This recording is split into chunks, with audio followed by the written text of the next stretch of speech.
लिखिएगा, ठीक है, क्वेश्चन में लिखिएगा इफ सम ऑफ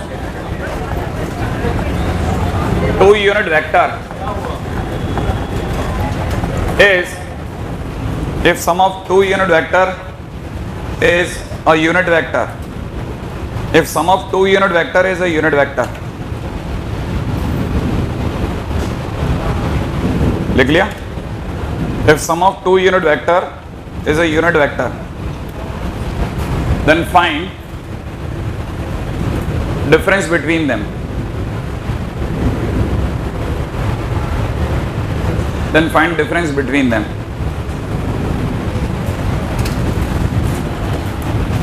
ठीक है, लगाओ दिमाग, देखिए क्या लगाते हैं आप दिमाग में। If sum of two unit vector is a unit vector, then find difference between them. पहली बात तो इंपॉर्टेंट ये है कि sum of two unit vector is a unit vector, इसका मतलब ये है कि ट्राइंगल में आएगा, क्योंकि sum of two vectors triangle के अंदर आने चाहिए। तो मुझे ये पता चल गया कि दो वेक्टर्स दोनों का यूनिट वेक्टर है, तो ये अगर ए कैप मान लेता हूँ और ये अगर बी कैप है, ठीक है ना, तो सामने वाला ए कैप प्लस बी कैप तो है, लेकिन ए कैप प्लस बी कैप की जो मॉडुलस वैल्यू है वो 1 है। नहीं है समझ में? अरे sum of two unit vector is a vector, unit vector again नहीं है। हाँ, लेकिन ये A cap plus B cap का unit vector is equal to 1 आ नहीं सकता। अब आप फंसे हुए हो, नहीं आया समझ में? अरे पहले तो आप हाँ ना कुछ बोल ही नहीं रहे, आप ना भरो तो मैं तो आपको समझाऊं कि हाँ भाई आ सकता है कि नहीं आ सकता, और अब मैं कहता हूँ आ सकता है, अब मैं अड़ गया। आप पहले ना हाँ तो भरो ना, मैं वही तो कह रहा हूँ, आप अपना दांव तो खेलिए। नहीं आएगा पक्का?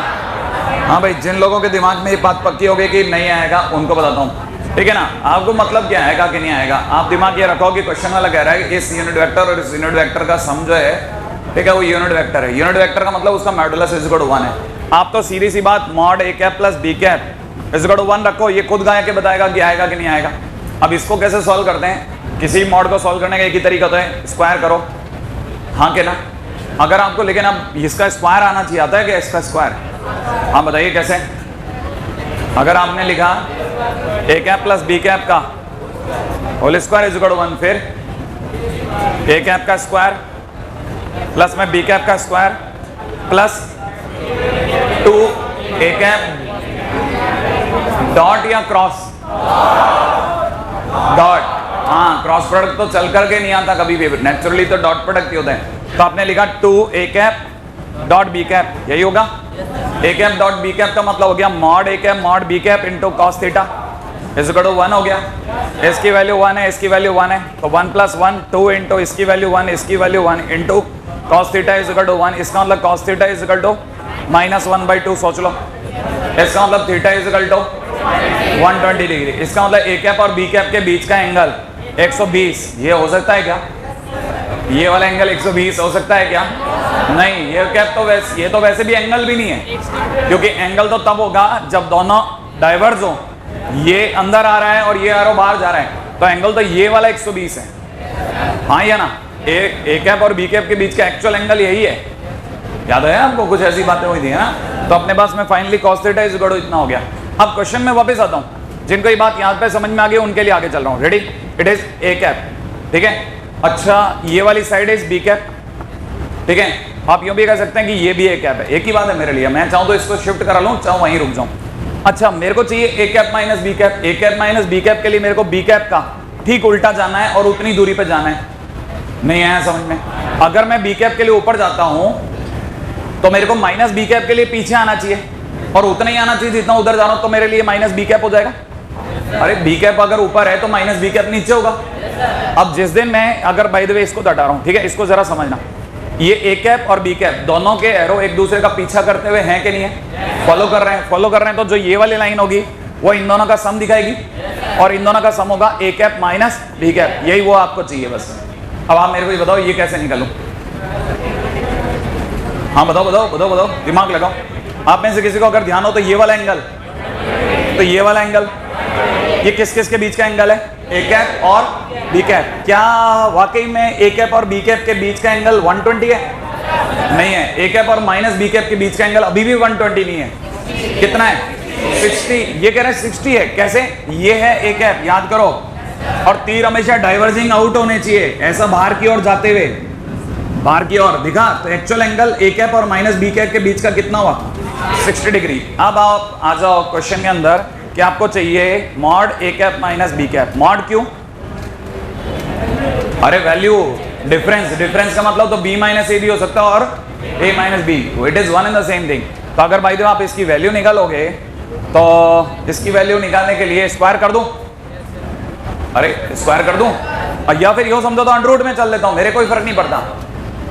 अरे मॉड इज इक्वल टू में अंडर रूट में किसी का स्क्वायर, तो अगर इसका स्क्वायर करता हूं तो it is mod A square plus में मॉड बी स्क्वायर, माने मॉड ए कैप का स्क्वायर मॉड बी कैप का स्क्वायर प्लस के अंदर कितना 2 मॉड ए कैप मॉड में माइनस बी कैप, सोच लिया, इनटू में cos थीटा की जगह 60 डिग्री कर दूं, cos 60 और ये कट गया। फाइनली अगर देखा जाए इसकी वैल्यू 1, इसकी वैल्यू 1, इसकी वैल्यू 1 इंटू 1 नहीं है, तो finally answer is √3। Question done.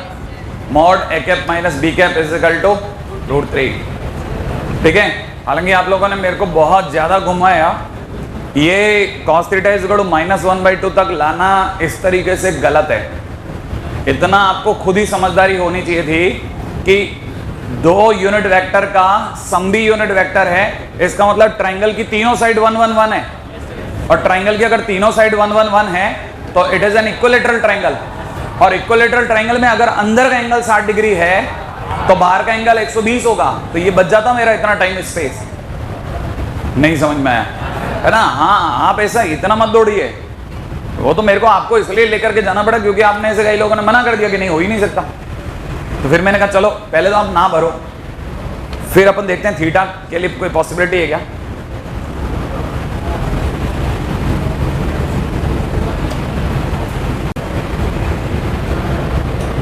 Next, parallelogram law of addition.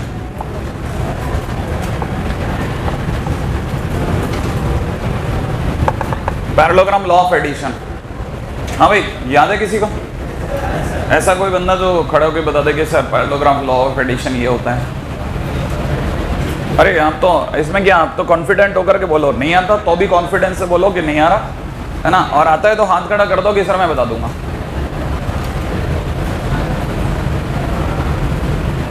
नहीं, हाँ बोलो ना, और क्या, तुम चालू तो करो हिम्मत से।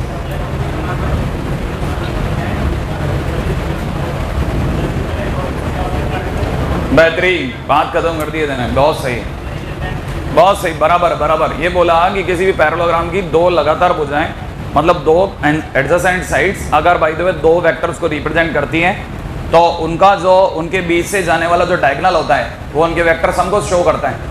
और ऑब्वियस ही बात है, ये बिल्कुल सही कह रहा है, बैठो ना, अच्छी बात है, बहुत शानदार। ठीक है, जरा ये देखिएगा ये कहानी क्या है। ये अपने पास में 2 पैरेललोग्राम की 2 एडजेसेंट साइड्स हैं। एडजेसेंट साइड्स अगर by the way A vector और ये वाला अगर बी वेक्टर को रिप्रेजेंट करता है, तो पैरेललोग्राम लॉ ऑफ एडिशन कहता है कि इसका जो भी डायगोनल होगा वो ऑटोमेटिकली इनके ए वेक्टर प्लस बी वेक्टर को रिप्रेजेंट कर रहा होगा। और उसका लॉजिक क्या है आपको पता होगा, मैंने आपको बताया था इस चैप्टर के अंदर हम लोग फ्री वेक्टर्स पढ़ रहे हैं। फ्री वेक्टर होने पर ये वाला वेक्टर अपने पैरेलली शिफ्ट हो जाएगा, तो पैरेलली इस वाले को वेक्टर को बी वेक्टर मान लेगा, और अगर इसने इसको ए वेक्टर इसको बी वेक्टर कह लिया तो ट्रायंगल लॉ ऑफ एडिशन से फॉलो करने के बाद में ये अपोजिट साइड में इसका सम को शो करेगा। नहीं है तो ये अपने आप में इसको शो करेगा। अच्छा, अगर ये इसको शो करेगा तो आप में से किसी को एक इंटरेस्टिंग बात और बताता हूँ, ठीक है ना। अगर मैं इस बी वेक्टर के उल्टा चला जाता हूँ, ठीक है, अगर जैसे मान लीजिए अगर मैं इस बी वेक्टर के उल्टी साइड चला गया, ऐसे बिल्कुल इसके जस्ट अपोजिट, उतना का उतना जितना बी है, तो बी वेक्टर के उल्टे आते ही ये माइनस का बी वेक्टर हो गया।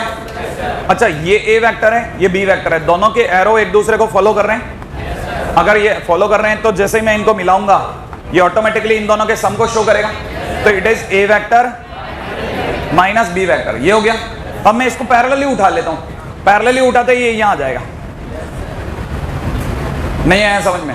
अगर मैंने पैरेलली उठाई ये यहां आया और ये बन जाएगा ए वेक्टर माइनस बी वेक्टर। तो आपको ये बात समझ में आ जानी चाहिए कि पैरेललोग्राम के अंदर दोनों डायगोनल ठीक है ना, एक सम और डिफरेंस को शो कर रहे होते हैं। इधर वाला दोनों के बीच से जो जा रहा होता है वो सम को शो कर रहा होता है, और ऊपर जाकर के दूसरे सामने वाले माइनस को शो कर रहा होता है।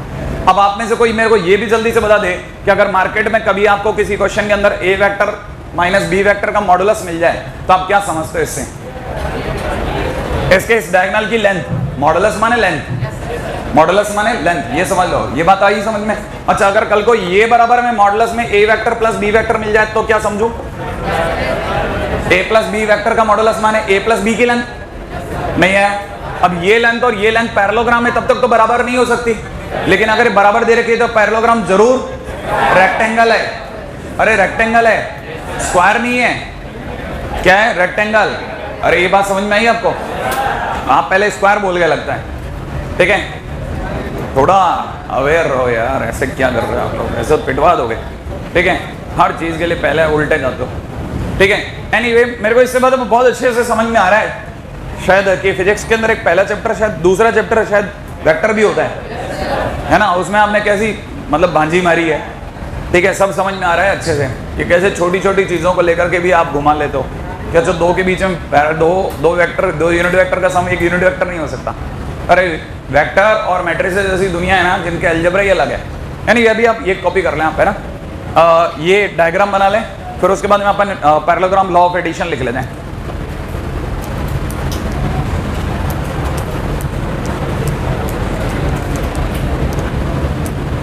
बना लिया?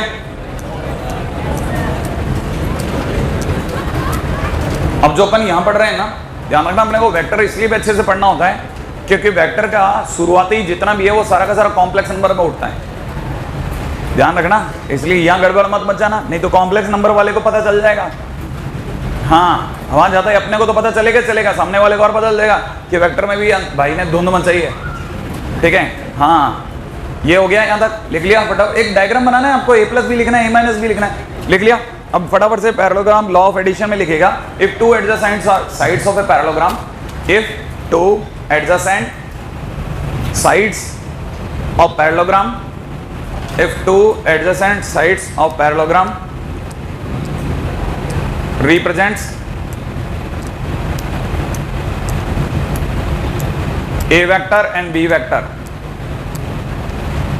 represents a vector and b vector, then diagonal passing between these two sides shows their vector sum, shows their vector sum, bracket के अंदर ए वेक्टर प्लस बी वेक्टर, ठीक है? उसके बाद में ये, फिर ये, ठीक है? उसके बाद में ये लिख करके रिमार्क में डाल देना और ये लिख दीजिएगा, इसका मतलब ये कि पैरेललोग्राम इज रेक्टेंगल।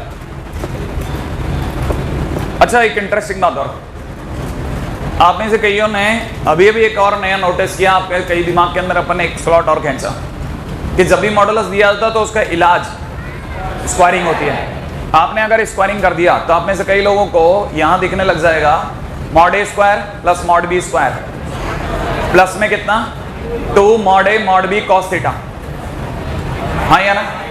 माइनस का 2 A vector dot B vector कह दूं, चलेगा?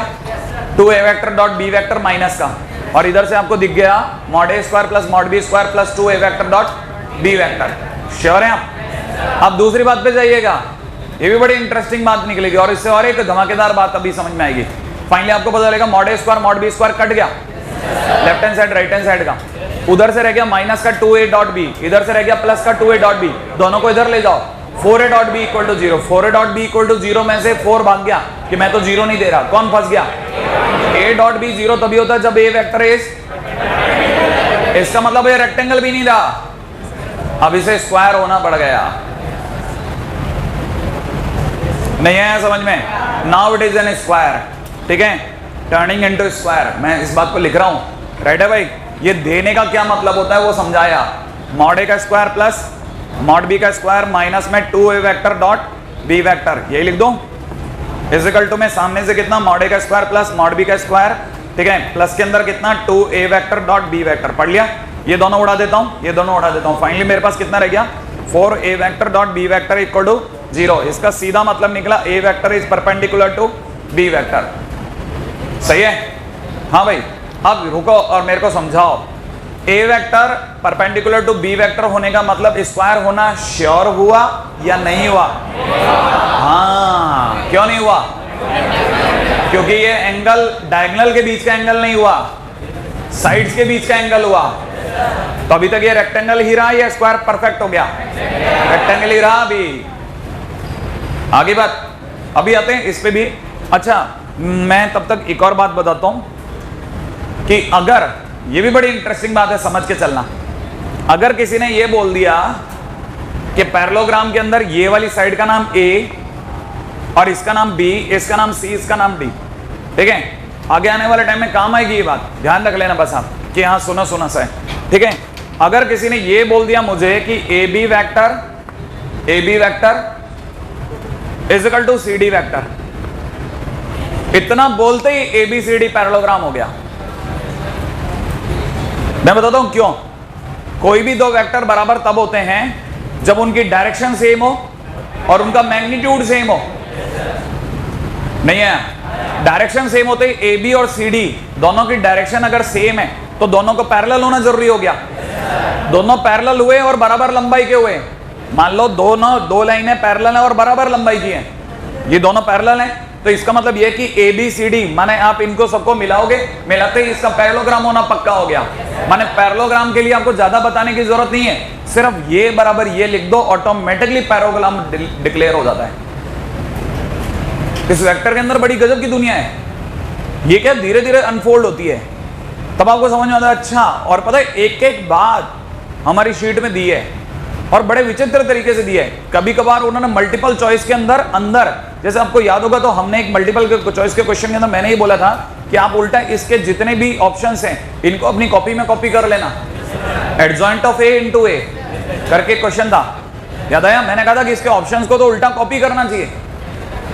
क्यों? क्योंकि ये आगे आने वाले टाइम में काम आएंगे। वैसे ही है, कई बार आपको पता चलेगा multiple choice more than one correct में लिख दिया कि ABCD is a parallelogram if, उसमें पहला केस ये था। ये भी हमारे को भी तभी ये कि ऐसे चल के कोई किताब में नहीं लिखा होता, ये तो जब आप बार बार उस जगह से निकलते हो तब आपको स्ट्राइक कर जाता है कि ये भी ध्यान रखना, तो मैं आपको बताता चल रहा हूँ, ठीक है।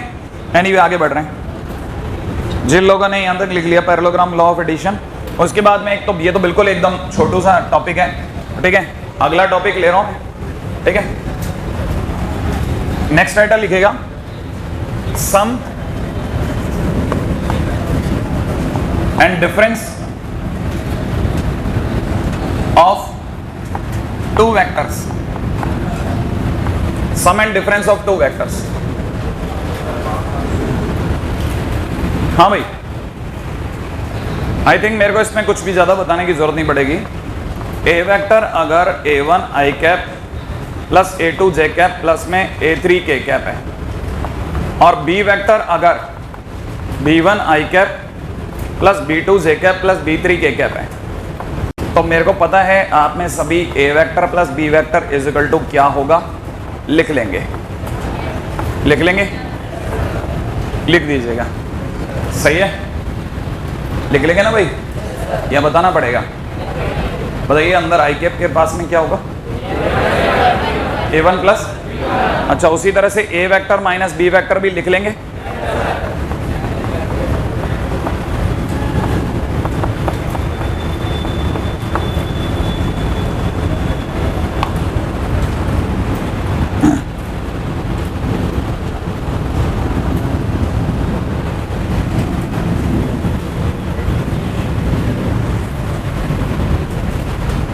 हाँ भाई, ये हो गया आपका?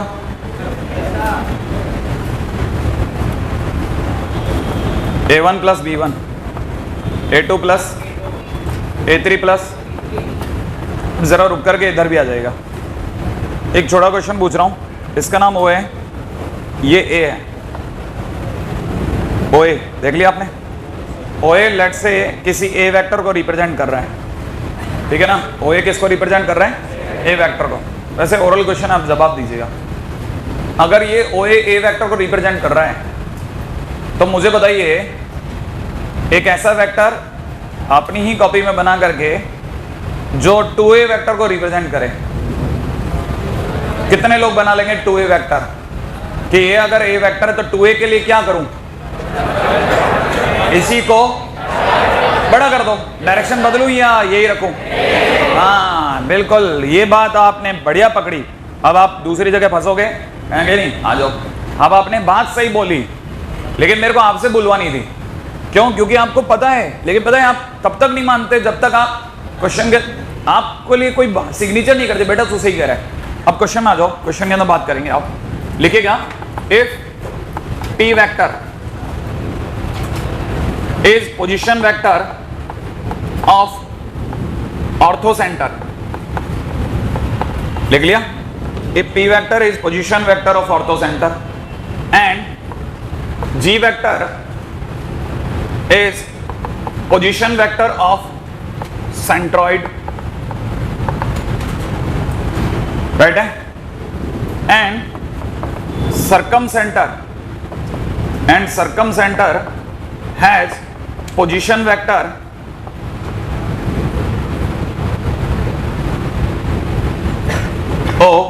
O vector।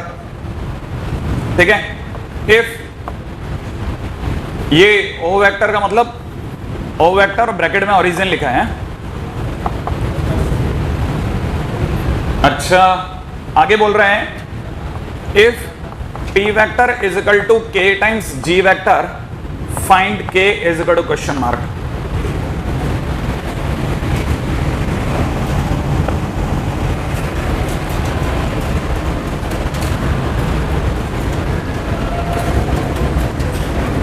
हाँ भाई लिख लिया आपने? क्वेश्चन लिख लिया कि नहीं लिखा? लिख लिया। आपकी थोड़ी जानकारी थोड़ी सी रोचक बना दूं। ऑर्थो सेंटर को प्यार से H कहते हैं लेकिन ये H को P वेक्टर बोल रहे हैं। कोई प्रॉब्लम? अच्छा, और सेंट्रॉइड को हम लोग G कहते हैं, हाँ या ना? और सर्कम सेंटर को, और आपको तो पता ही होगा, हाँ याद आ गया आपको है कि नहीं? हाँ तो HGO तीनों के तीनों हमेशा कोलिनियर होते हैं, हाँ यार। तो एक कोलिनियर के अंदर 3 पॉइंट दिखा दो आप, एक लाइन दिखा दो। बिल्कुल। अब देखो तीसरी आवाज भी आ गई। आप तो फटाफट एक लाइन तो दिखाओ। हाँ एक लाइन पे 3 पॉइंट दिखाना हो, कह रहा हूँ कोई आपकी ज्यादा कॉपी थोड़ी ना घेर रहे हैं कोई। अपन बना दिया आपने, एक लाइन बना ली, उसमें 3 पॉइंट दिखा दिए कि नहीं दिखा दिए? ये लीजिए साहब, मिला लीजिए, कैसे भी दिखा दो। लो HGO।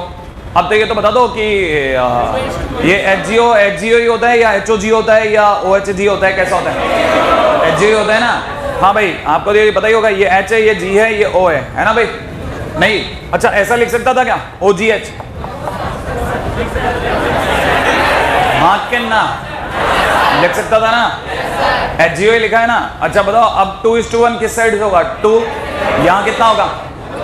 2 और यहाँ कितना होगा? 1। अब एक बात सुनो, G को इसने G वेक्टर के नाम से पुकारा। एक से G वेक्टर किसका पोजीशन वेक्टर है? सेंट्रॉइड का। आप जानते हो पोजीशन वेक्टर किसके रेस्पेक्ट में होते हैं? ओरिजिन के। तो आपका ओरिजिन ये रहा, जो ये, अरे ओरिजिन यही है ना? अब ओरिजिन से आप किस ओर चले? G की ओर। और इस वेक्टर का नाम क्या है? G vector. नहीं है समझ में? G वेक्टर की लंबाई 1 नहीं है। और फिर आपने उसी को और आगे गए या बदल गए? तो कितना और आगे चले? 2। तो कितना चल लिए टोटल? हाँ तो ये जब आप OH वेक्टर को गाएंगे तो दुनिया के लिए 3G वेक्टर हो जाएगा कि नहीं हो जाएगा? और OH वेक्टर का घर का नाम ओरिजिन से H का P वेक्टर है, क्योंकि H जो है वो कौन है? P vector. तो OH वेक्टर बोले तो P वेक्टर है साहब। तो P vector is equal to 3G vector. तो K बराबर कितना हो गया? काम खत्म। क्वेश्चन नक्की नहीं है तो K इज इक्वल टू 3। आया समझ में? इसको और लंबा करना, मतलब मैं जो आपसे पूछ रहा था 2 टाइम्स कर दें, अब आपने देखा कि अच्छा ऐसे स्ट्रेच करवाएगा, पता भी नहीं लगने देगा कि बात यहां तक आई है। अगले बात हो। हाँ जी साहब, नेक्स्ट पॉइंट है, ये भी आपका सबका जाना पहचाना।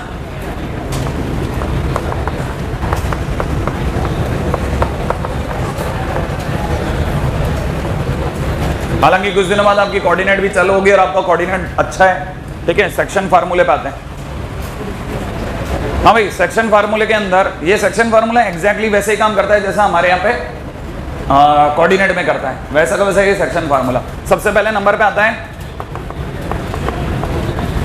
इंटरनल बाइसेक्शन, बोलूं या इंटरनल सेक्शन? इंटरनल सेक्शन, अच्छा, क्योंकि बाइसेक्शन बोलते तो गड़बड़ा जाता ना, फिर तो बाइसेक्ट हो जाती चीजें, फिर तो रेशो आपने गा दिया 1:1, सही है।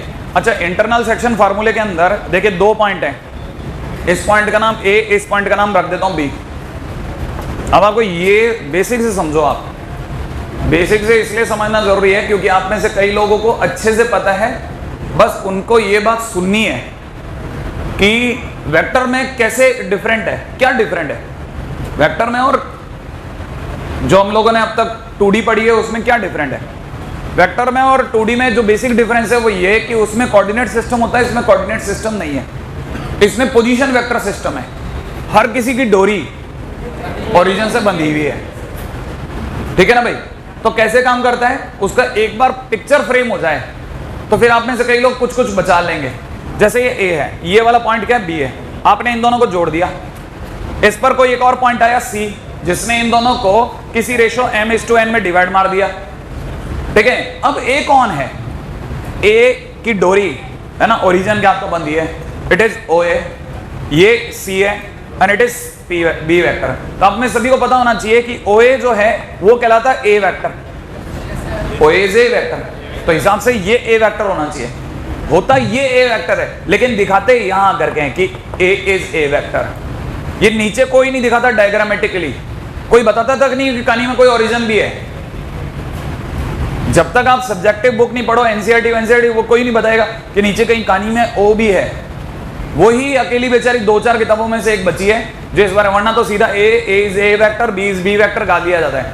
एनीवे, खैर इतना भी कोई बहुत भयानक बात नहीं है, लेकिन पता होना चाहिए कि अब मैं इसे बी वेक्टर क्यों लिख रहा हूं, क्योंकि इट इज बी वेक्टर, ये बी वेक्टर लिख ही आ रहा हूं, इट इज सी वेक्टर। तो हिसाब से देखा जाए तो C vector is dividing the line joining A vector and B vector in the ratio of m:n internally.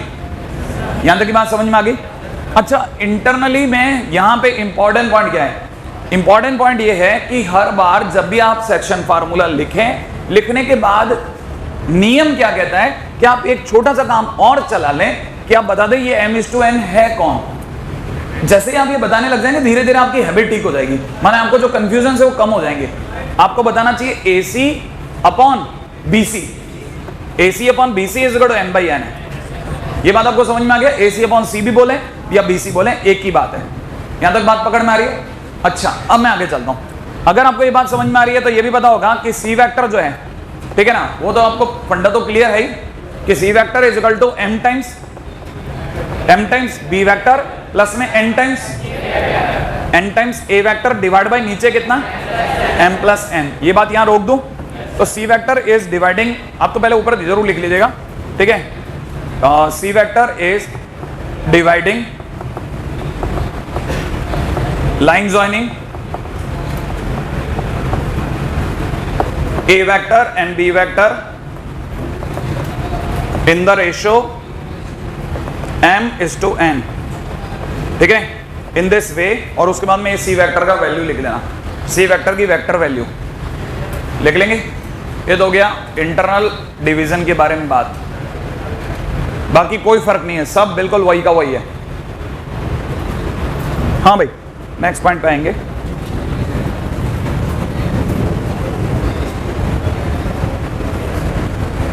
अच्छा, जिन लोगों ने ये बस छोटी सी 3 लाइन की काम है पूरा C vector is dividing the line joining A vector and B vector in the ratio m:n, और AC upon BC is equal to m/n, और फिर C vector is equal to, ये सब लिखना है। लिख लिया।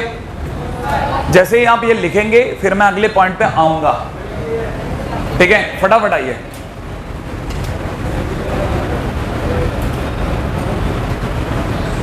लिख लिया।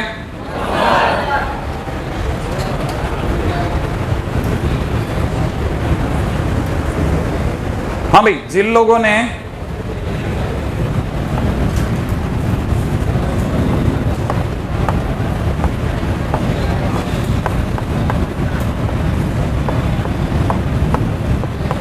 हाँ साहब, अब मुझे बताइए कि अगर भाई जो मैं एग्जाम्पलर ही पूछूंगा आपसे कि बताइए सब क्या लिखना चाहिए मुझे फाइनली इसके लिए, क्या यहाँ क्या लिखूं, पहले स्टार्ट में क्या लिखूं, सी वेक्टर। अरे स्टार्ट में तो सी वेक्टर इक्वल टू तो बोलो कितना 3b वेक्टर प्लस अपॉन में नीचे कितना 5। श्योर है? अब इस बात को आप ध्यान रखिएगा कि अगर कल को किसी ने ऐसा लिख दिया कि 5c vector is equal to में 3b वेक्टर प्लस में 2a वेक्टर, सही है, तब आपको ये काउंट करना आना चाहिए कि ये जो 5 है आपको वो ऐसे लाइनें देगा, या फिर ये तो फिर भी बहुत हल्की बात कह दी, वो आपको ये भी दे सकता है कि 2a वेक्टर प्लस में 3b वेक्टर माइनस में 5c वेक्टर इक्वल टू 0। आपकी आंखों को पेनिट्रेट करके इसे यहां लेके जाना है, और यहां ले जाने के बाद में आपको अंडरस्टैंडिंग करनी है कि जरूर फिर सी वेक्टर जो है वो इंटरनल डिवीजन करके गया है, नहीं आया समझ में। और ये सिर्फ तभी हो सकता है जब इसको आप यहां ले जाएं और आपको पहचान में आ जाए ये 5 वही है एग्जैक्टली इन दोनों का सम है। आप इस तरह की चीजों के लिए ज्यादा तैयार रहिए। आई का नहीं पकड़ में, क्वेश्चन में वो आपको इस तरह की कोई बात कहेगा, एक कोई वेक्टर इक्वेशन इस तरह की दे देगा, और आपको ये अंडरस्टैंडिंग करनी पड़ेगी कि यहाँ पे जो सी वेक्टर है वो इन दोनों के बीच में 3:2 का रेशियो कर रहा है।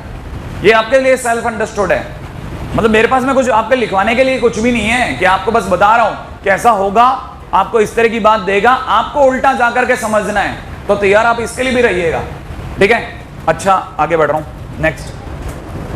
हालांकि मेरे को इसमें एक और बात भी समझानी है, आप में से अगर कोई यहां से भी इस बात को समझे तो C vector is equal to में लिखा हुआ है 3/5 बी वेक्टर प्लस में 2/5 ए वेक्टर, सही है भाई। तो आने वाले टाइम में कभी हम लोग यूज करेंगे सी वेक्टर इज इक्वल टू में लैम्डा बी वेक्टर प्लस में म्यू ए वेक्टर। ध्यान रखना ये बात, ये हमारे लिए आगे आने वाले टाइम में कहीं ना कहीं एक इंपॉर्टेंट एस्पेक्ट बनेगा। अभी मैं इसको ऐसा कैसा रख रहा हूँ बोर्ड पे ही, है ना, मैं आपको भी नहीं कह रहा कॉपी करें, अब तो सिर्फ समझ लें, ठीक है भाई। अच्छा तब तक मैं आपको ये याद दिला दूं कि लेट्स से एक बहुत इंपॉर्टेंट पॉइंट छोटा है और बिल्कुल बेकार लगता है, लेकिन जब क्वेश्चन के अंदर मैं आपको कभी क्लिक कराऊंगा कि आपसे कोई छोटा सा क्वेश्चन क्यों नहीं हुआ, क्योंकि मैंने आपको ये चीज बताई, अब देखिए अब बनेगा, ठीक है। वो ये क्या, इसी का बी पार्ट ले रहा हूं, मिड पॉइंट फॉर्मूला, सही है भाई। अपने को ये पता है कि अगर बाय द वे मैं बोलूं C vector is C vector है ना, is mid point to line joining A vector and B vector, right है भाई। अगर सी वेक्टर जो है वो ए वेक्टर और बी वेक्टर को जोड़ने वाली लाइन के जस्ट बीच में आता है, ठीक है ना भाई। तो आपको सबको पता है इज इक्वल टू में A vector plus B vector divide by 2 होगा, बराबर है ना। लेकिन आपके लिए इंपॉर्टेंट ये है कि आप इसका डायग्राम से दिमाग में रख लेना बस। क्या डायग्रामेटिकली अगर देखा जाए तो हम लोग इसको ए वेक्टर ए को, इस वाले पॉइंट बी को बी वेक्टर और इस वाले पॉइंट सी को सी वेक्टर बोलेंगे, राइट है भाई। अच्छा ये जरूर याद रखिएगा, वापस याद रखना ओ जरूर है पूरी कहानी में कहीं ना कहीं, और ओ से जाने वाले तीनों एरो, ठीक है, डाइवर्जिंग हो गए। अरे डाइवर्ज हो रहे होंगे, फैल रहे होंगे, नहीं है, हाँ क्यों, क्योंकि है ना कभी ऐसे क्वेश्चन भी आते हैं जिसमें ये जो मीडियन है ना, ये वाली लाइन मीडियन होगी, अब नहीं है समझ में, ये लाइन मीडियन होगी। देखो आप गौर से, मीडियन समझते हैं आप, मीडियन तब होती है जब वो उसके मिड पॉइंट को ज्वाइन कर ले, तो लाइन मीडियन हो गई। कभी कभार ऐसा होगा जैसे ये, अब ये ए हो गया, ये बी हो गया, सी हो गया लेट से, तो इस समय पे ए भी मीडियन हो गया, थोड़ी देर बाद में आप मीडियन इधर से भी रन कराओगे, फिर आप थोड़ी देर बाद मीडियन इधर से भी रन कराओगे, तो जिस जगह से मीडियन रन होगे उधर से डाइवर्ज होंगे तीर। ये नहीं कि एक बार ये मीडियन हो गया तो अब तीरों ने पक्का कर लिया कि हम इसी साइड जाएंगे, इस साइड नहीं जाएंगे। हाँ आपको पता चलेगा वेक्टर के अंदर ये जिस साइड से रन होंगे ना, मिड पॉइंट का फार्मूला उस साइड से बहलेंगे। बस ये बताता जा रहा हूं, हिट हिट हिट, बस ऐसा अभी नहीं दिखेगा, सब चीजें बाद में दिखेंगी जब आप क्वेश्चन कर रहे होंगे। बस मैं आपको सिर्फ हिंट करता जा रहा हूं कि ऐसा डायग्राम बना के अड़ाते जाओ। अगले पॉइंट पे आते हैं। हाँ भाई next point is second point, external division.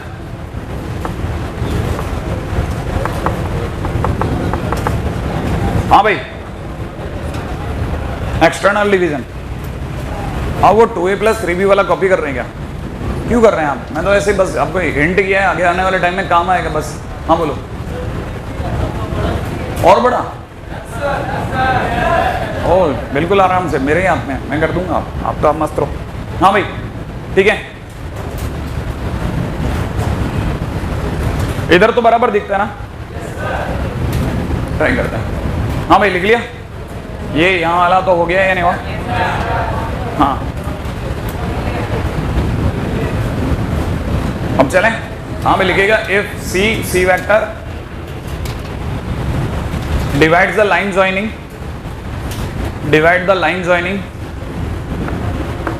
a vector comma b vector externally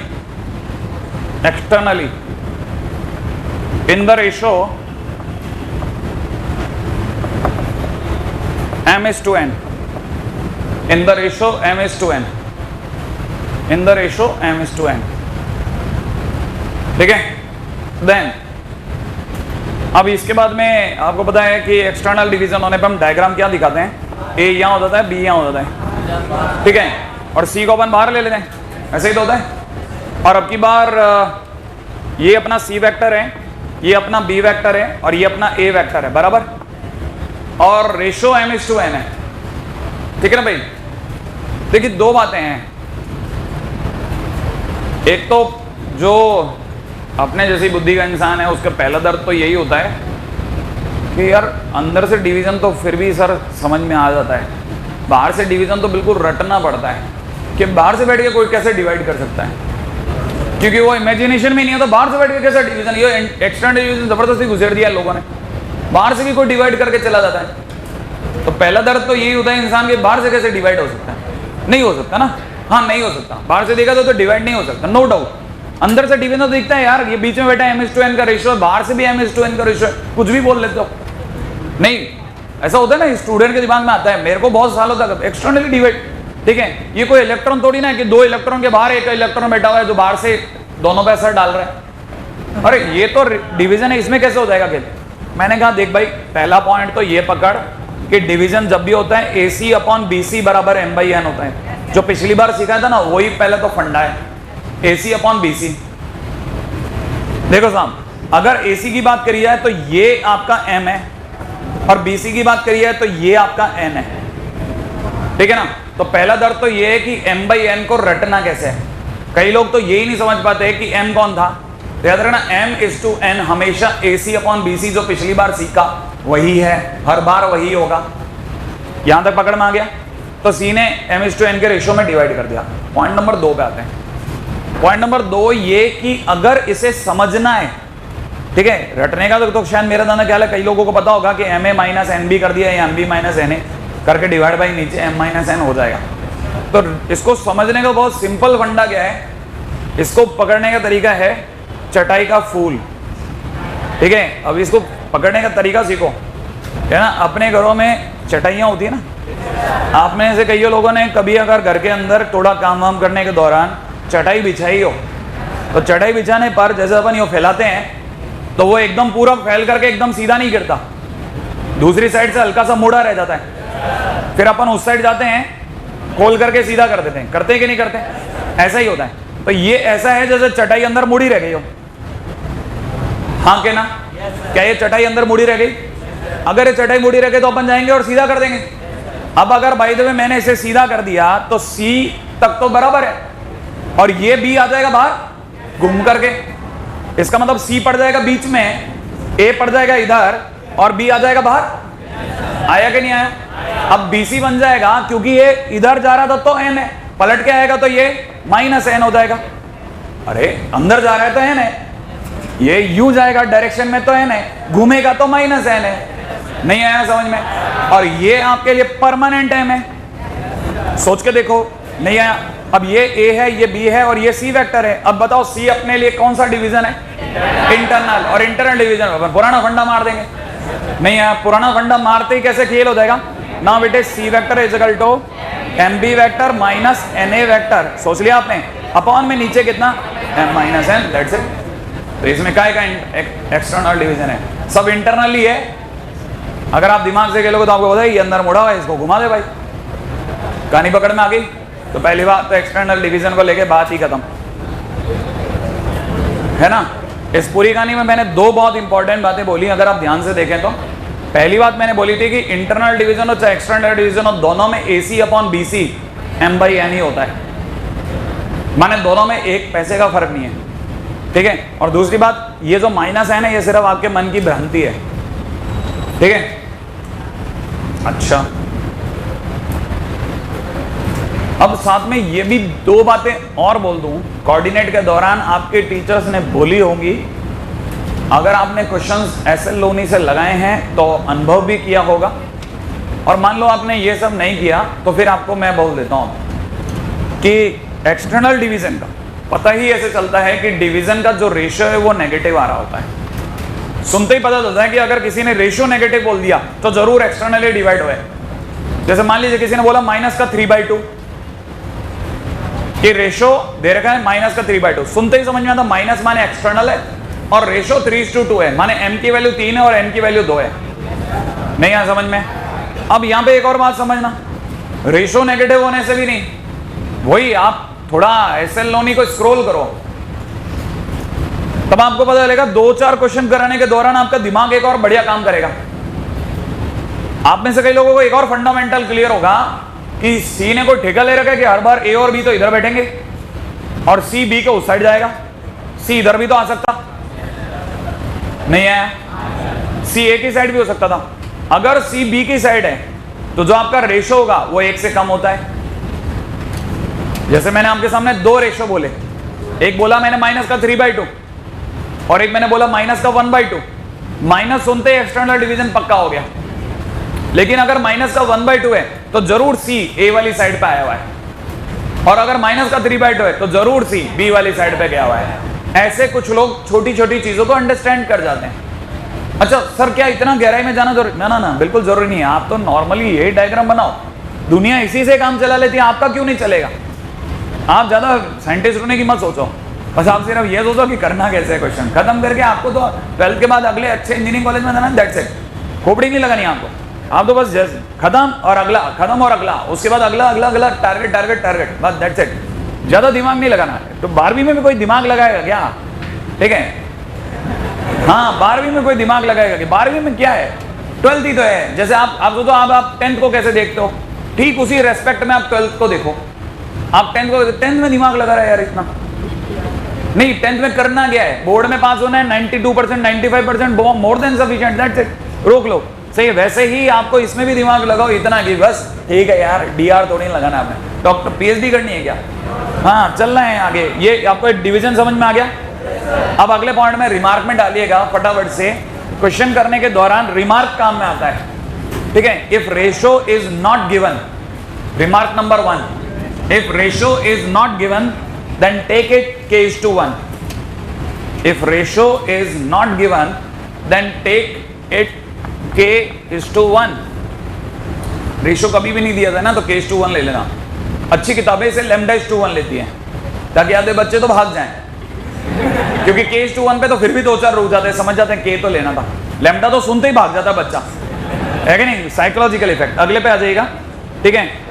second point है एंगल बाइसेक्टर थ्योरम। इसी के अंदर रिमार्क में सेकंड पॉइंट है एंगल बाइसेक्टर थ्योरम, और उम्मीद है आप में से कई लोगों को एंगल बाइसेक्टर थ्योरम के बारे में हल्का फुल्का आइडिया है।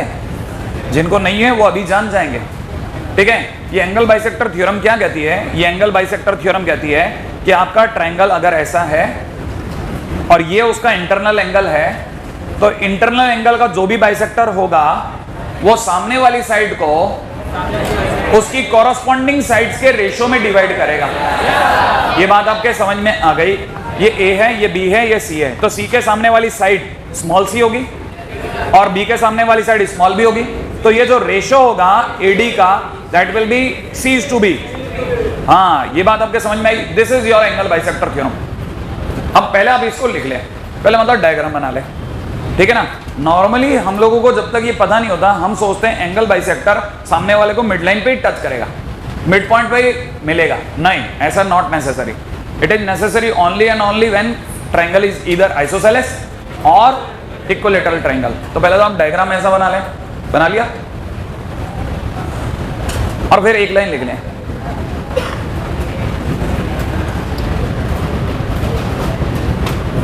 Internal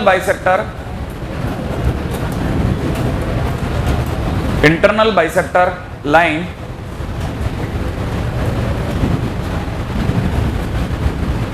divides the internal bisector line divides the line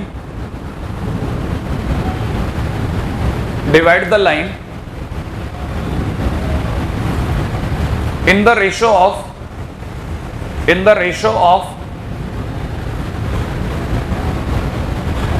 their corresponding sides, in the ratio of their corresponding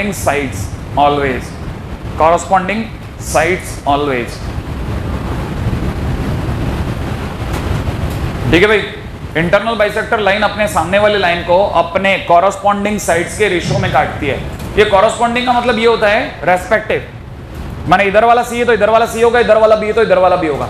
जैसे कभी कभार आपका जैसे कोई दिन खराब होता है तो कई बार बच्चा यही भूल जाता है कि सर ने कोई इंटरनल बाइसेक्टर बताया तो था, लेकिन शायद ये बी था और ये सी था, ठीक है ना, ऐसा भी हो जाता है। अच्छा, जिनके ये सब ये बात जिनके समझ में आ गई वो थोड़ी सी और मेहनत के लिए तैयार रही है, ठीक है। पहले मैं आपको इसका फंडामेंटल समझा देता हूँ, है ना। ये क्या चीज है, ये आगे आने वाली सब काम की बातें, ठीक है। थोड़ी देर तक थोड़ा ध्यान से पेशेंसली समझना, ठीक है। ये अपना ए है, ये अपना बी है, इधर की तरफ सी ले लेते हैं, ठीक है भाई। अच्छा, मैंने क्या किया, इसका इंटरनल बाइसेक्टर लाइन बनाई, उसने डी पे टच किया, राइट है। अच्छा, ये वाली साइड ऑटोमेटिकली सी हो गई, ये वाली बी हो गई, और ये जो रेशियो है ना, वो C/B हो गया। ये वाला रेशियो मैं C/B ले लेता हूं। अच्छा, इसका मतलब ये कि डी ने साइड ए को, साइड किसको, ए को, साइड ए को C/B में डिवाइड कर दिया।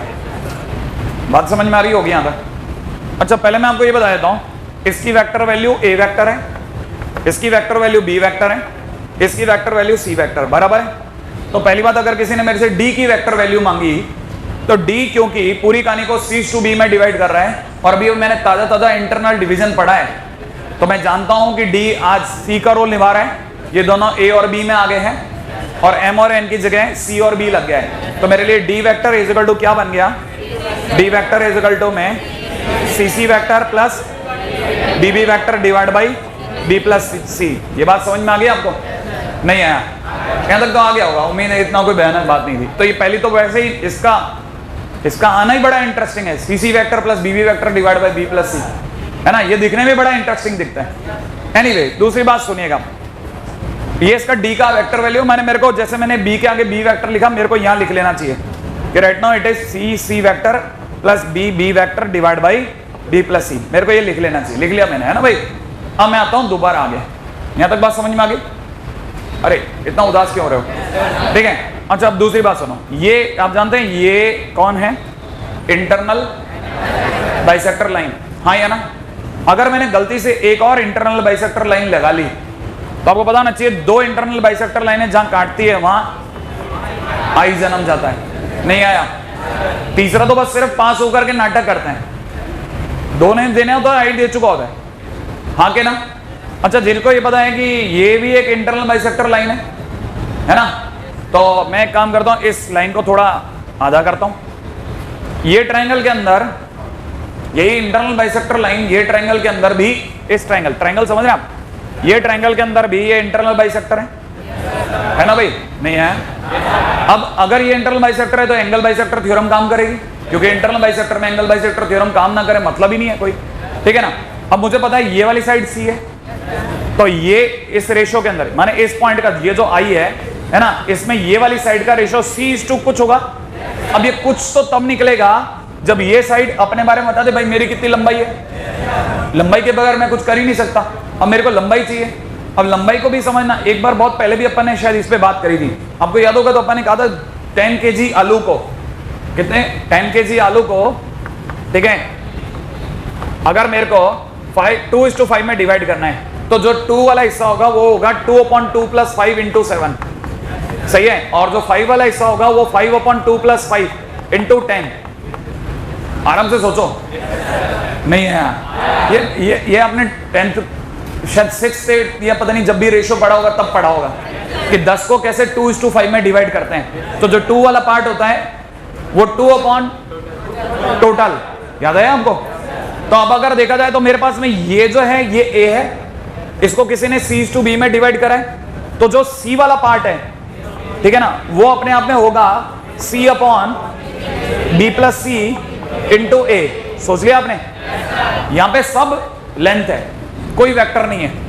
और जो ये वाला पार्ट होगा, ये वाला पार्ट होगा C नहीं, ये वाला पार्ट होगा B अपॉन B/C है ना, B upon B plus C into A। नहीं आया?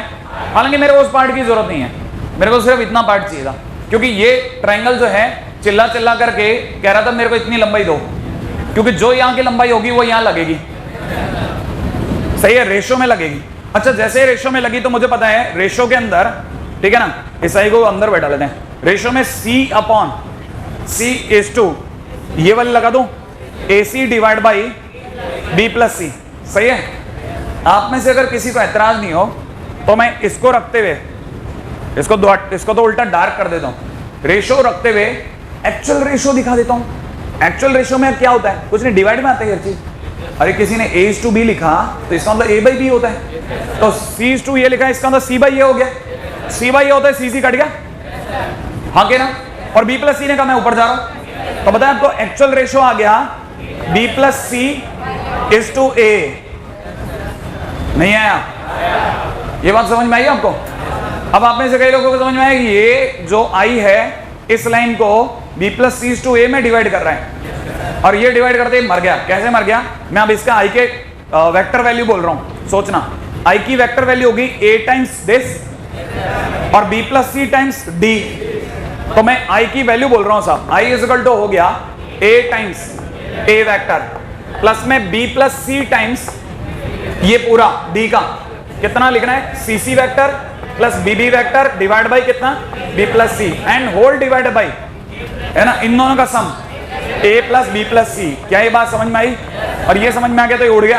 अब आपने I की बहुत इंटरेस्टिंग वैल्यू निकाल ली है, उसका वैल्यू आया A vector plus BB vector plus CC vector divide by A plus B plus C। क्या आप ये बात समझ गए?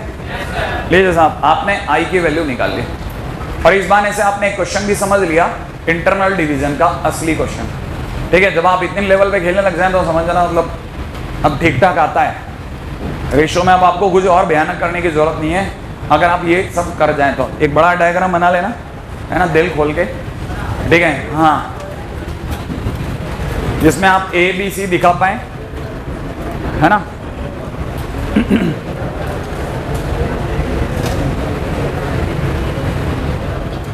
पहले अपन लोगों ने ये पता करा कि ये रेशो C/B है। C/B निकालने के बाद अपने D की वेक्टर वैल्यू निकाली। मैंने स्टेप 1 था C/B लिखना, फिर अपने D की वेक्टर वैल्यू निकाली, और D की वेक्टर वैल्यू निकालने के लिए नॉर्मल इंटरनल डिवीजन की मदद ली। C टाइम्स ये प्लस B टाइम्स वो divide by B plus C। उससे हमारे पास ये आ गया। जो अपन ने ये लिखा ना, इसका मतलब अपन ने ये हटा देते हैं, तो एक तो ये हल्का हो गया कि हमारे पास D आ गया। ठीक है, अच्छा, D आने के बाद में हमने दूसरा काम ये किया कि इस लाइन पर ये ट्रायंगल को हाईलाइट किया।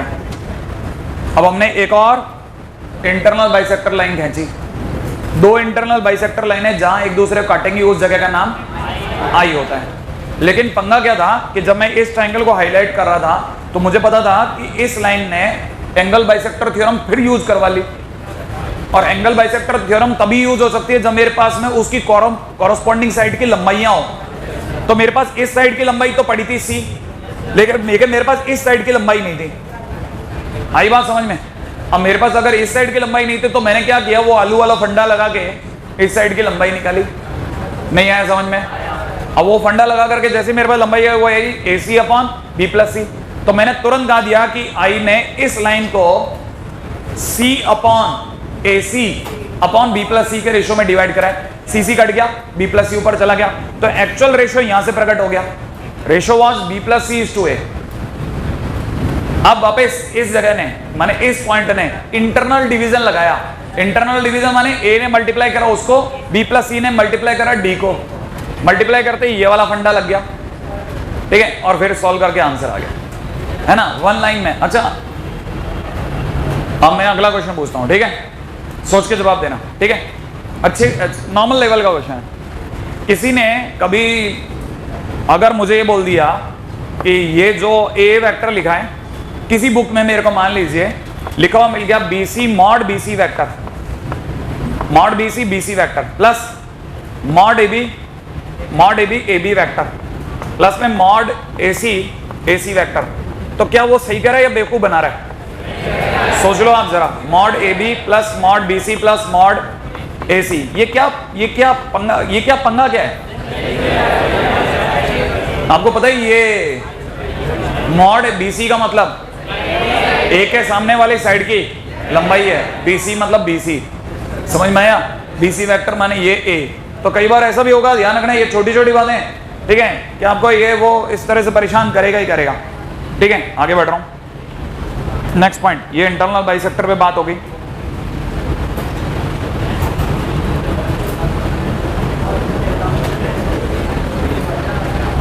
हाँ भाई, अगला टाइटल ले रहा हूं, लिखिएगा फटाफट से, difference between parallelogram and rhombus, difference between parallelogram and rhombus. हालांकि इतना मेरे को उस पर नहीं जाना चाहिए कि मैं पैरेललोग्राम और रोम्बस के बीच का डिफरेंस तक यहाँ पे उजागर करूं, लेकिन मैंने जो धक्के खाए हैं उससे मेरे को सीखने मिला, पहले बेटा ये पूछ लिया कर तू तो, ठीक है। हाँ, तो मेरे को ये समझ में आया कि कई लोगों को सीरियसली ये नहीं पता होता, अगर ये पता होता तो कंसेप्चुअली वो कहीं कमजोर ही नहीं है, उसको तो यहाँ के बदल दो, अच्छा चला, ये चक्कर था क्या? बेसिक में ये कहानी है, अब बस इतनी सी कहानी थी, इसकी वजह से मैं रुका हुआ था। तो ये सुनिएगा साहब, पैरेललोग्राम और रोम्बस में जो हमारे लिए कंसेप्चुअली फर्क है, हजारों फर्क होते होंगे, लेकिन हमको जिस फर्क पे नजर रखनी है वो ये कि लेट्स से ये पैरेललोग्राम है और अपन ये इसको रोम्बस कह लेते हैं, ठीक है। आपको पता होना चाहिए रोम्बस और पैरेललोग्राम में जो सबसे पहला फर्क होता है, रोम्बस खुद एक पैरेललोग्राम है, हाँ या ना, जिसकी चारों साइड्स इक्वल है। तो पहला फर्क तो ये कि चारों साइड इक्वल है, लेकिन इसमें चारों साइड के इक्वल होने का कोई फंडा नहीं है। तो पहला पॉइंट तो ये है, लेकिन इस पॉइंट्स के साथ साथ एक और बहुत इंपॉर्टेंट पॉइंट है कि ये अगर ए वेक्टर है, ये अगर बी वेक्टर है, तो मैंने ये जो बनाया ये इन दोनों के सम को दिखाएगा, A vector plus B vector, right है ना भाई। अच्छा, ये अगर ए वेक्टर है, ये अगर बी वेक्टर है, तो यहां पे भी ये ए प्लस बी को ही दिखाएगा।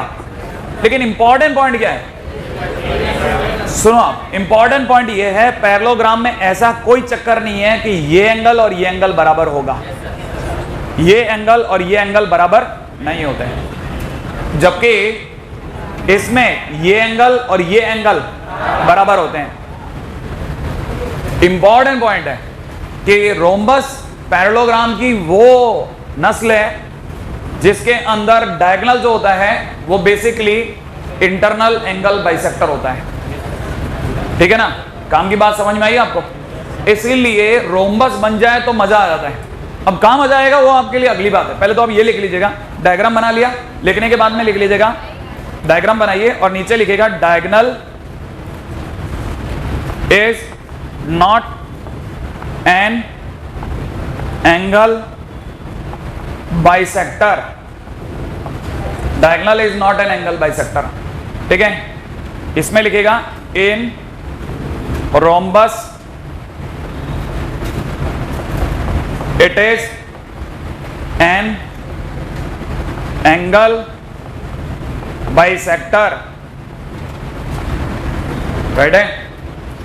इन rhombus it is an angle bisector. Title बदल रहा हूं, अगले टाइटल का हूं, internal angle bisector and external angle bisector, internal angle bisector and external angle bisector. Extra class दे दी क्या इनकी? क्या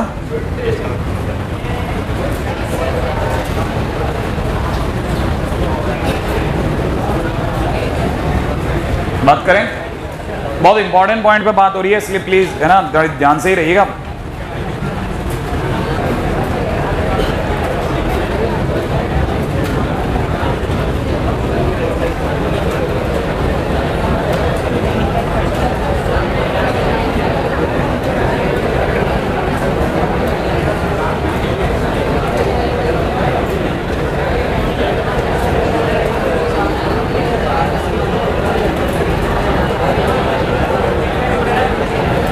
आपकी गप्पें धीरे धीरे बढ़ती आ रही हैं।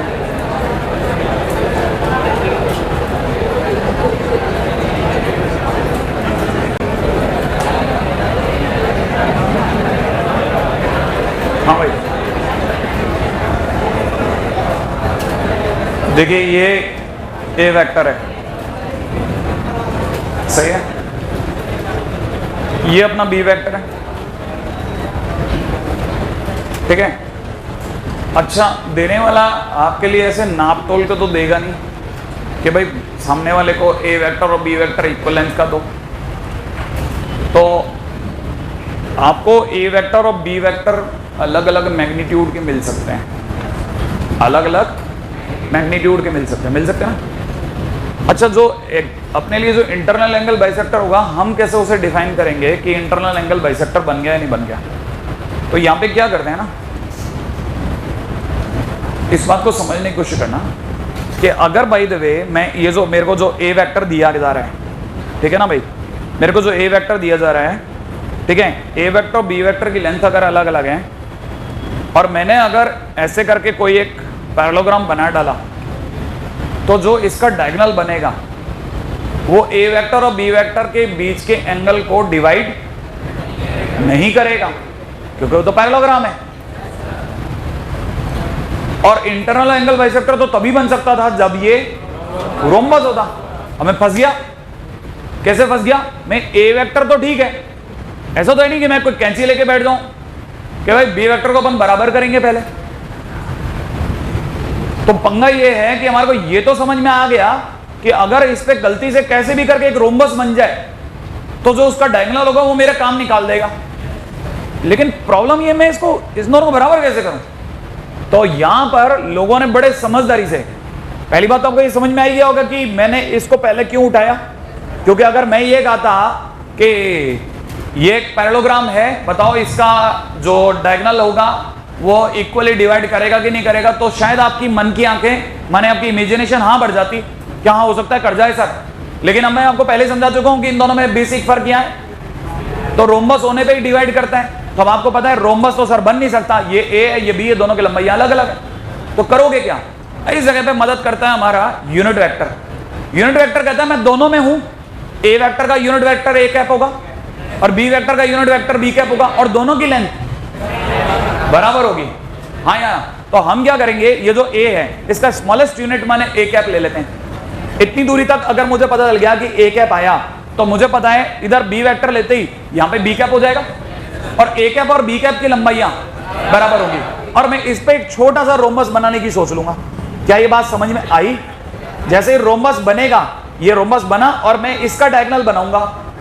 अब इसका डायगोनल जो होगा, क्योंकि मैंने इतनी दूर तक सिर्फ ए कैप लिया, इतनी दूर तक मैंने सिर्फ बी कैप लिया, तो जो इसका डायगोनल होगा that will be A cap plus B cap. सही बात है। और जो ए कैप और बी कैप होगा उसी को आगे बढ़ाने पर, उसी को आगे बढ़ाने पर जो मिलेगा वो इंटरनल एंगल बाइसेक्टर होगा ए और बी का।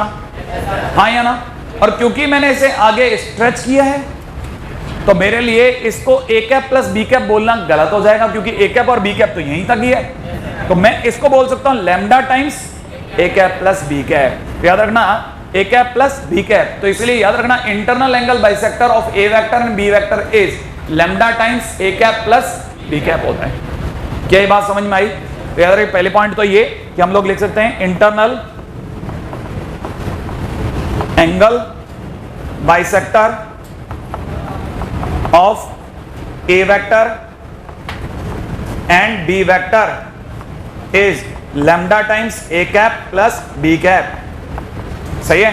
अच्छा, अब पॉइंट ये उठता है कि सर ये तो वो इंटरनल एंगल बाइसेक्टर, अगर आपको एक्सटर्नल एंगल बाइसेक्टर की जरूरत पड़ती तो, अगर मुझे एक्सटर्नल एंगल बाइसेक्टर की जरूरत पड़ती तो पहली बात तो मैं इसको पीछे लेके जाता, जितना मैंने आगे बढ़ाया उतना मैं पीछे लेके जाता, तो ये अपने आप में ऑटोमेटिकली माइनस का ए वेक्टर बन जाता, और माइनस का ए वेक्टर बनते ही ये वाला जो एंगल है ये मेरे लिए एक्सटर्नल एंगल बन जाता। हाँ या ना? अच्छा, अगर ये एक्सटर्नल एंगल बन जाता तो इस बार भी फिर से मैं रोम्बस क्रिएट करता भाई, यहां तक और यहां तक मिला के रोम्बस बनाता, और अब की बार जो रोम्बस बनता वो काफी हद तक ऐसा कुछ बनता, सोच लिया। और इसको मिलाने पर और आगे बढ़ाने पर जो मेरे को मिलता वो एक्सटर्नल एंगल बाइसेक्टर होता। और अब आप में से कई लोग सोच सकते हैं कि इस बार ये वाली साइड माइनस का ए कैप है और ये वाली साइड माइनस का बी कैप या only B cap? B cap. तो ये फाइनली बन गया B cap minus A cap. क्या ये बात पकड़ में आई? तो इसलिए इस वाली साइड की लेंथ होगी लैम्डा टाइम्स लैम्डा, या कुछ और बदल है म्यू ले लूं, है ना? तो it is mu times B cap minus A cap. ये बात पकड़ में आ गई? ऐसा तो याद रखना, अगर बाय द वे कोई इंटरनल एंगल बाइसेक्टर की बात करें तो lambda times A cap plus B cap, and external angle bisector, external angle bisector of A vector and B vector is mu times B cap minus A cap। अच्छा एक बात बताइए, mu क्या चीज है? म्यू क्या चीज है? कांस्टेंट है, पक्की बात है ना? अच्छा, क्या आपको लगता है कि अगर किसी बुक के अंदर आपको ये A cap minus B cap मिल जाए, मिल सकता है कि नहीं मिल सकता? मतलब आपकी बहुत सिंपल सी मैथ्स को चेक कर रहा हूं कि अगर बाय द वे ये A cap minus B cap मिल गया, B cap minus A cap की जगह, तो ये गलत मान लेंगे या सही होगा? सही होगा, क्योंकि माइनस कौन खा गया? म्यू खा गया, क्योंकि म्यू तो कांस्टेंट है। Mu will arrange itself. आगे का नहीं पकड़ में, इसलिए बुक वाले वाकई में lambda times A cap minus B cap बोलते हैं। म्यू तो हमने इसलिए लिया क्योंकि उधर मैंने हाथों हाथ एक तरफ लैम्डा दिखा रहा हूं तो इधर की तरफ मेरे को म्यू दिखाना था। ठीक है, याद रखना दोनों में से कुछ भी चलेगा और बहुत काम के क्वेश्चंस बनते हैं। मतलब अब धीरे धीरे अपन लोग डिवीजन की तरफ बढ़ गए, इंटरनल डिवीजन, और इस पे बहुत अच्छे अच्छे क्वेश्चंस बनते हैं जिन पे अभी बात कर रहे हैं। पहले आप यहां तक लिख लें फटाफट, ठीक है? अच्छा, मेरे पास दो चॉइस हैं। चॉइस नंबर 1 की मैं आगे जाऊं और चॉइस नंबर 2 की मैं आपको अभी तक पे क्वेश्चन बताऊं, ठीक है? तो मैं आपको क्वेश्चन लिखवा रहा हूं, फटाफट लिखिएगा, ठीक है? हाँ भाई, क्वेश्चन एक दो क्वेश्चन आप घर से करके लाइए, क्योंकि है ना मैं सीपीएस अरेंज नहीं करा सकता। सीपीएस अरेंज कराने का मतलब ये हो जाएगा कि अपन सीपीएस का डिस्कशन करेंगे ना, जो वेक्टर की स्पेशल सीपीएस है, अगर अपन उनका डिस्कशन करेंगे तो पहली बात तो अपने को फर्स्ट से लास्ट तक करनी पड़ जाएगी। अपन ऐसा नहीं कि 10 बुलाई और 7 को डिस्कस किया और 3 का टाइम नहीं था तो छोड़ दिया। फिर अपना सीपीएस हो जाएगी, 10 सीपीएस हो जाएगी प्लस शीट हो जाएगी। शीट ही बहुत विशाल है, इसकी बहुत बड़ी शीट है। तो इसलिए क्या है, अपन सीपीएस के कुछ इंपॉर्टेंट क्वेश्चन जो होंगे वो मैं आपको रोज लिखवा दिया करूंगा, 5-6 क्वेश्चन लिखवा दूंगा सोच रहा हूँ, ठीक है? तो आप कम से कम वो तो करके लाइएगा, है ना? उसमें पहला क्वेश्चन देखिएगा, ये फर्स्ट डे का क्वेश्चन है ना? तो उम्मीद है आप ये समझ जाएंगे। पहले दिन का क्वेश्चन लिखिएगा फटाफट से। A 1 - 1 - 3, B 2 1 - 2, and C -5 2 and -6। देख लिया? A B C।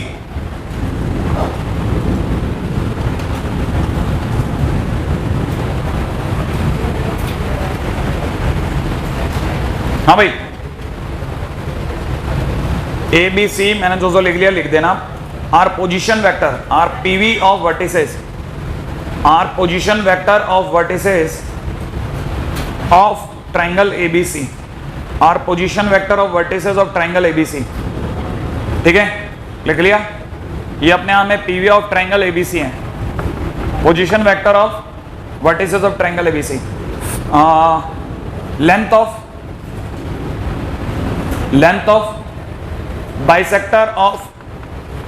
Of bisector of internal angle A, internal angle A is question mark. ठीक है भाई, माने लेंथ ऑफ बाइसेक्टर पता करके आनी है ए की, पहला क्वेश्चन। सेकंड क्वेश्चन पे आ जाओ।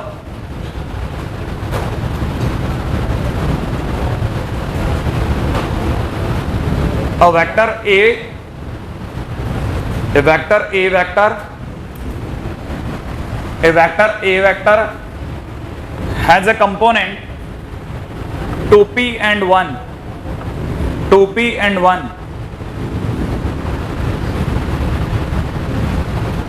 with respect to 2p and 1 with respect to Cartesian system. Cartesian system, CRT dot phase system. Cartesian system. The system is rotated through a certain angle, about origin. The system is rotated through a certain angle about origin in ACW direction. In ACW, capital ACW, anti-clockwise direction. लिख लिया? In ACW direction. In new system, A vector has component p plus 1, 1. p plus 1, 1. Find p. ठीक है, find p.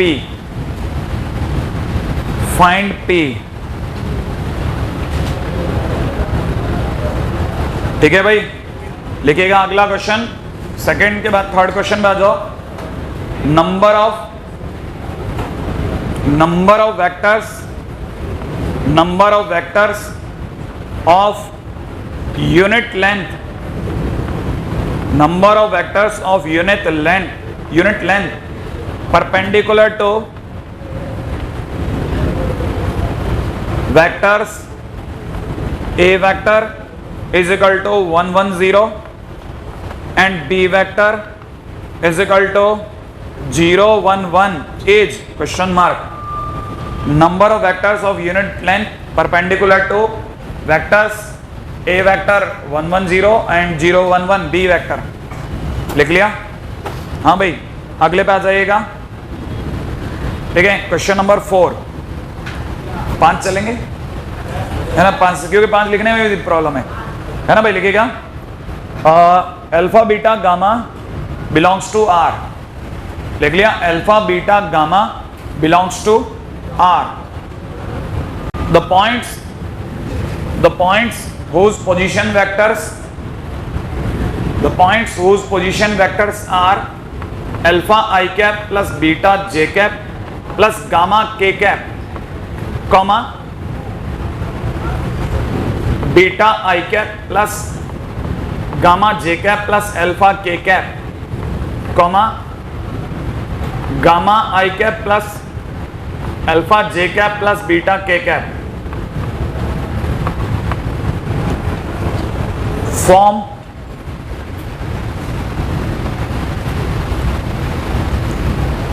what kind of triangle?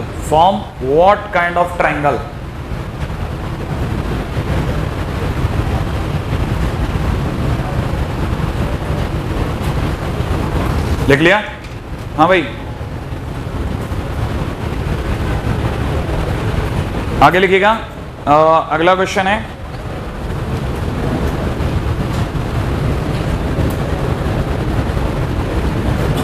if P be a point interior to if P, capital P, be a point interior to acute triangle,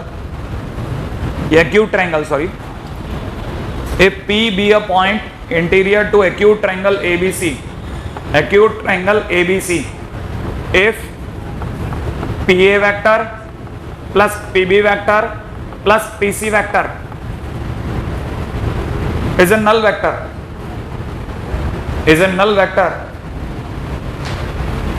then with respect to the triangle ABC,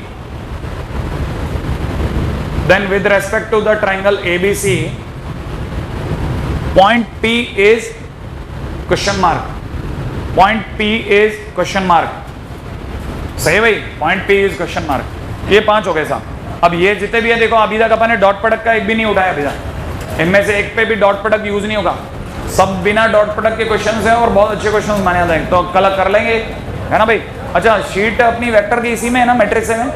ठीक है, आज नहीं लेकिन कल से अपन ने इसमें भी काम मिल जाएगा बहुत बढ़िया वाला. चलिए, है ना.